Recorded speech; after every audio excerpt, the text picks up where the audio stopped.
చింతపండు, బెల్లం వేసి 3 కలిపి కాస్త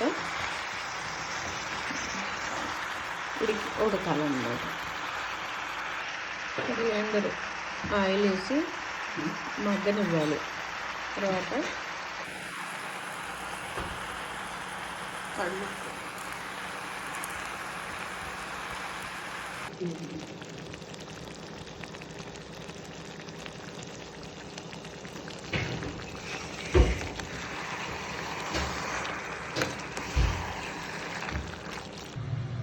కొరియాండరు, కారం, ఎల్లుల్లిపాయలు అన్నీ వేసేసి మిక్సీ పట్టేస్తాం.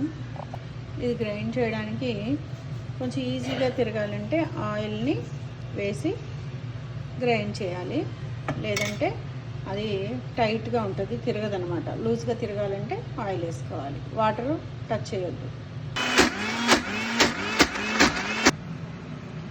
ఇట్లా గ్రైండ్ చేసేసుకోవాలి మొత్తం అంతాను. కొరియాండర్ పికిల్ తాలింపు వేయడం కోసం కొరియాండర్ పికిల్ తాలింపు. ఇందులో ఆయిల్ వేసి శనగపప్పు, మెంతులు, ఆవాలు,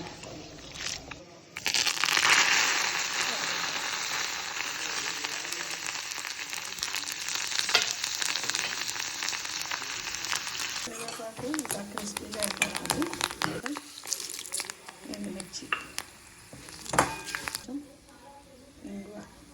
ఇప్పుడు కచ్చాపచ్చాగా దంచినటువంటి వెల్లుల్లి బాగా కలిపి, దీంట్లో నువ్వుల పొడి, నువ్వులు వేయించి పొడి చేసుకున్నటువంటి నువ్వుల పొడి వేసి బాగా కలిపేసేయాలి, మిక్స్ అయ్యేది. ఇట్లా తాలింపు దాంట్లో వేసేసి దీన్ని బాగా మిక్స్ చేయాలి.